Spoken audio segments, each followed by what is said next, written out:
Assalamualaikum warahmatullahi wabarakatuh. Selamat datang di Esa Podcast, ruang inspirasi bersama orang inspiratif. Esa Podcast menghadirkan tokoh inspiratif dari berbagai macam profesi dan dari berbagai macam cerita yang pastinya seru banget untuk diulas. Nah, tetap stay tune di Esa Podcast ya.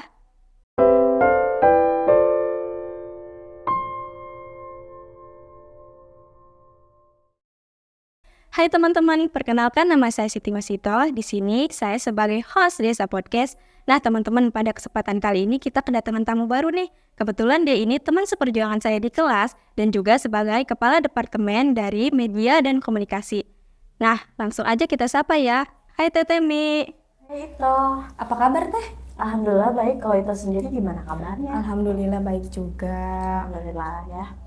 Oh ya, kalau boleh tahu Teteh Mi sibuk apa sih akhir-akhir ini? Lagi sibuk kuliah, kerja, dan organisasi. Kerjanya di travel sebagai tour leader. Oh, sebagai tour leader. Selama Tetemi Mandu jadi tour leader itu, tempat yang paling jauh yang Tetemi kunjungi itu daerah mana sih kalau boleh tahu? Daerah Bandung dan Bogor. Karena belum diizinkan sama orang tua kalau jauh-jauh banget. Boleh dong nanti ajakin Ito. Itu mau diajakin jalan-jalan kemana nih kira-kira? Bebas, terserah So, Tetemi. kalau bebas berarti sekitar sini aja ya, kayak di Anyer gitu ya. Nggak kedeketan. Kita mencari suasana yang berbeda. Iya, siap. Oh ya, Tetemi tuh tadi kan sempat bilang kerja, kuliah, sama ikut organisasi juga. Betul. Gimana sih Teh cara ngatur waktunya biar seimbang antara kerja, kuliah, sama ikut organisasi juga? Biasanya susah tuh ngatur waktunya. Memang kalau dipikirkan pasti agak susah gitu ya. Tetapi di sini saya memilih dan bagaimana caranya supaya memanage waktunya, yang ini bisa, yang itu bisa. Nah, kita harus memprioritaskan yang paling penting. Di antara Ya, kuliah sama pekerjaan juga. seperti itu. Ya ngomongin kuliah, gimana nih kuliahnya? Aman nggak? Alhamdulillah aman, lancar. Alhamdulillah aman lancar. Lagi banyak tugas aja. Ya Pasti nggak? mumet banget ya. Iya. Cuma nggak dibikin pusing aja sih. Oh, di perkuliahan ada nggak sih dosen favorit Tetemi? Tentu saja ada dong. Kalau boleh tahu siapa nih? Pak Dede. Oh, Pak Dede. Kenapa Pak Dede? Pak Dede, soalnya pembawaan mengajarnya tuh santai, terus nggak kaku, nggak flat banget juga. Terus ceria. Nah, pengajarannya ini walaupun santai, beliau ini mengajarnya kami ini paham gitu apa yang beliau sampaikan. Oh, lebih pembawaannya lebih santai ya Teh? Iya, betul. Setuju sih menurut itu juga kayak gitu. Nah, ketika Pak Dede mengajar ini, waktunya tiba-tiba cepet banget. Nggak kerasa ya Teh? Betul. Oh ya, tadi kan udah menyinggung antara kuliah sama kerja sama plus ikut organisasi juga. Mungkin teman-teman penonton podcast juga pengen lebih tahu gitu, lebih kenal Tetemi gitu. Tetemi ini orang mana sih? Orang asli mana? Asli Serang, Banten. Asli Serang, Banten. Lokasinya di mana nih Teh? Especially in Ciracas. Di Ya, Ciracas. tahu Ciracas? Tahu. Oh ya, kalau boleh tahu juga hobi Tetemi apa sih? Hobinya Kepo nih. memanah. Memanah? Oh ya, kalau menurut itu tuh memanah tuh kayak lebih ngandelin kefokusan gak sih? Iya, betul. Sebetulnya di memanah ini saya juga nggak tiba-tiba memanah aja gitu. Ada Tekniknya. ada tekniknya. Untuk kata itu sendiri kan tadi, bagaimana sih cara memfokuskan memanah ini supaya Bidikannya tepat. sasaran. Nah, di memanah ini tekniknya kita harus bisa, contohnya memegang panahnya dengan benar, terus mengangkat arrownya juga dengan benar. Contohnya ketika kita ingin membidik itu, kita kan harus fokus. Nah, tangan kanannya harus diangkat gitu, diginiin. Oh, kayak lebih disejajarin ya Teh? Iya, disejajarin, dan pandangannya juga harus fokus ke depan. Soalnya kalau tidak tepat sasaran, panahan itu bisa bahaya gitu, takutnya meleset kemana, takutnya ada orang juga kan. Kalau boleh tahu tempat Tetemi biasa memanah di mana sih? Ya, kebetulan tempatnya ini ada di Tak-Takan, namanya Kampus Berkuda. Kampus Berkuda. Berarti ada pelatihan berkudanya juga Iya dong? betul, memanah sambil berkuda. Memanah sambil berkuda. Tuh boleh tuh teman-teman podcast yang ingin ikut memanah, ikut berkuda, boleh hubungi nih Tetemi. Siapa tahu Tetemi bisa nemenin. Boleh, nanti latihan bareng. Nah, tadi tuh udah ngomongin kuliah, kerja, plus ikut organisasi. Nah, Tetemi juga kebetulan di organisasi tersebut pernah jadi salah satu ketua pelaksana di acara Esa Charity. Iya, betul sekali. Acaranya seperti apa Teh kalau boleh tahu? Acaranya ini diadakan setiap bulan Ramadan setiap tahunnya. Dan merupakan proker yang ada di organisasi. Iya, kalau boleh tahu juga apa aja sih kegiatannya? Kegiatannya ini kita ada pengabdian, ada mengajar, ada penanaman bibit pohon, dan ada juga santunan anak yatim. Santunan anak yatim, wah pasti seru banget. Seru banget. Dan juga pastinya memakan waktu yang cukup lama ya Teh untuk persiapannya. Betul, kemarin itu persiapannya sekitar 2 hingga 3 bulan. 2-3 bulan persiapannya. Iya betul. Kira-kira dari 2-3 bulan itu dari pertama persiapan sampai akhir apa aja sih yang dipersiapkan? Nah, untuk yang pertama sih kita harus cari tempatnya dulu ya. Pastinya. Kebetulan tempatnya ini ada di tengah kota Serang. Percaya nggak sih ada sebuah desa di kota Serang, tetapi hawanya ini masih asri dan masih terjaga. Oh, jadi masih kayak ibaratnya walaupun dia di tengah kota tersebut di tengah perkotaan, tapi suasananya Masih asri. pedesaan Iya, ada ya? Pedesaan ada. Pedesaan di tengah perkotaan. Ada. Masih dingin di sana itu. Nggak kebayang suasananya.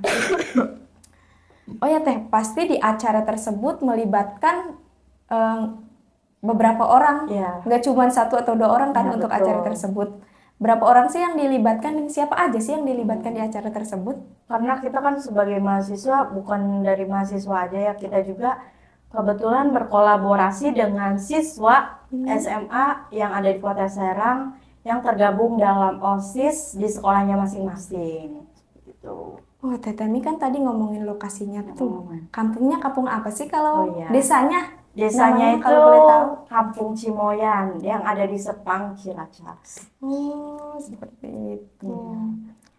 Untuk persiapan kami juga mempersiapkan surat menyurat. Nah, surat menyurat ini kita pertama-tama memberitahukan dulu kepada sekolah tersebut untuk memberitahukan bahwa kita nih bakalan mengadakan kegiatan charity di bulan Maret. Di bulan Maret. Berarti tujuan penyebaran surat tersebut ke sekolah untuk pihak sekolah ikut berpartisipasi dalam acara tersebut. Iya, karena khawatir juga ketika kita memberikan suratnya mendadak, khawatir sekolah tersebut mengadakan kegiatan lain. Oh, kira-kira berapa sih Teh yang ikut, berapa orang sih yang ikut di kegiatan tersebut?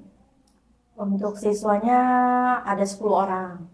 Oh, berarti sekolah itu mendelegasikan 2 orang siswa, Oh, tetapi ada juga sekolah yang memberikan delegasi lebih dari 2 siswa. Oh, lebih dari 2 siswa. Iya, karena saking excitednya untuk mengikuti kegiatan charity ini. Soalnya jarang-jarang juga kan anak SMA ikut kegiatan pengabdian, apalagi terjun langsung di masyarakat. Wah, tadi kan Tetemi nyebutin tuh beberapa acaranya. Ada apa lagi sih di acaranya atau kegiatannya apa aja sih selain tadi penanaman bibit kan kata Tetemi, sama ada acara mengajar. Apa lagi sih kegiatannya selain itu? Selain itu kita juga ada buka puasa bersama di hari pertama. Berarti itu diadainya bulan Ramadan? Iya betul, bulan Ramadan. Kebetulan di sana itu masyarakatnya menerima kedatangan kami dengan baik sebagai mahasiswa, dan kami juga sangat menjaga tata krama yang ada di desa tersebut, menjaga desa tersebut. Berarti kerasa banget dong kebersamaannya. Kerasa. Soalnya kan kalau di tempat tinggal saya sendiri masing-masing gitu ya. Kalau di desa masyarakatnya masih kental adat istiadatnya, seperti ketika buka puasa ini mereka membawa makanannya masing-masing untuk disajikan bersama-sama. Dan ngomongin kegiatan tadi pasti ada suka dukanya dong. Ada tentu saja. Apa sih suka dukanya? Untuk sukanya sih di sana anak-anaknya banyak, terus masyarakatnya juga ramah, menerima dengan baik. Pak RT-nya juga membantu kegiatan ini dengan baik. Berarti kegiatan itu bisa diterima dengan baik di masyarakat tersebut ya Teh. Alhamdulillah. Dan di kegiatan tersebut pasti banyak banget pelajaran yang Teh Temi bisa ambil dari kegiatan tersebut. Apa sih pelajaran yang Teh Temi ambil dari kegiatan itu? Kalau boleh tahu? Pelajarannya kita harus bisa lebih bersyukur. Oh, jadi di sana tuh kita merasakan bahwa kita tuh harus lebih bersyukur gitu ya Teh? Lebih bersyukur, lebih bisa melihat lingkungan yang ada di sekitar kita. Intinya lebih ke menikmati kebersamaan gitu Kebersamaan, ya. Soalnya bersyukur. kalau acara seperti itu pasti kebersamaannya terasa, ya nggak sih? Iya, kerasa banget. Dan apa sih harapan Teh Temi untuk Esa ke depannya? Harapan saya sendiri untuk Esa ke depannya, mudah-mudahan ke depannya Esa ini semakin dikenal oleh masyarakat, di lingkungan kampus, bahkan pihak-pihak yang lain juga mengetahui kalau Esa ini ada. Oh, berarti Esa ini intinya bisa lebih berkembang, lebih dikenal, tapi tidak hanya di lingkungan kampus, melainkan di lingkungan masyarakat juga. Di mana acaranya atau kegiatan-kegiatannya itu bisa lebih bermanfaat untuk masyarakat. Karena kita juga mengadakan kegiatan tidak hanya cuma-cuma untuk terlihat ada kegiatan aja nih, pasti kita tapi juga lebih bermanfaat untuk memberikan manfaat kepada orang sekitar, bahkan mahasiswanya sendiri. Iya, semoga intinya Esa tuh lebih berkembang dan untuk kedepannya. Amin. Baiklah teman-teman, mungkin hanya itu obrolan saya dan narasumber saya, Teh Temi. Semoga teman-teman bisa ambil pelajaran dari obrolan kita berdua, terutama dari narasumber kita, Teh Temi. Banyak sekali pengalaman yang diceritakan tadi. Semoga teman-teman bisa ambil ya beberapa pelajaran dari pengalaman Teh Temi. Terima kasih. Wassalamualaikum warahmatullahi wabarakatuh.